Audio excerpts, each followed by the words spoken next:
Israel ప్రజలు కఠినమైనటువంటి బానిసత్వంలో సుమారుగా వాళ్ళు 40 సంవత్సరాలు అరణ్యంలో తిరిగారు. అంతకుముందు వాళ్ళు చాలా సంవత్సరాలు వారు ఐగుప్తైనటువంటి బానిసత్తులు ఉన్నారు, పేదవాళ్ళుగా ఉన్నారు, కఠినమైన దాస్యంలో ఉన్నారు, చాలా ఇరుకు ఇబ్బందులు ఉన్నారు. మానసికంగా శారీరకంగా వాళ్ళు ఒత్తిడికి గురయ్యారు.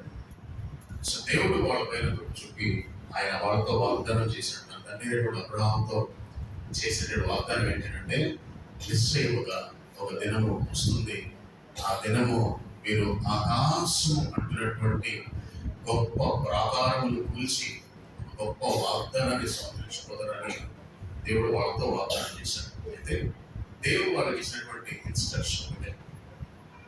అదేంటి అంటే, సర్వంలో లోకనాథులకు యెహోవా నిబంధన మందసము అది ఏం చేయాలట, వాళ్ళకి ముందుగా దాటు.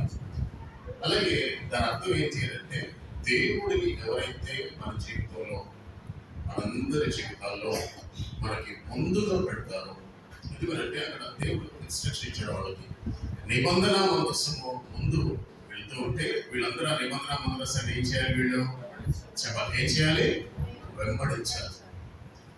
వీళ్ళు నిబంధన మందసాన్ని చాలా సార్లు నిర్లక్ష్యం చేసి నిబంధన మందసం కంటే ముందు వెళ్ళిపోయారు. చాలా సార్లు ఆ నిబంధన మందసాన్ని వాళ్ళు పెద్దగా పట్టించుకోవాలి. ఎందుకంటే పాత నిబంధన గ్రంథంలో నిబంధన మందసము దేవుని యొక్క మహిమ చేత ఆయన అభిషేకం చేత అక్కడ ఫిజికల్ గా ఉండేది.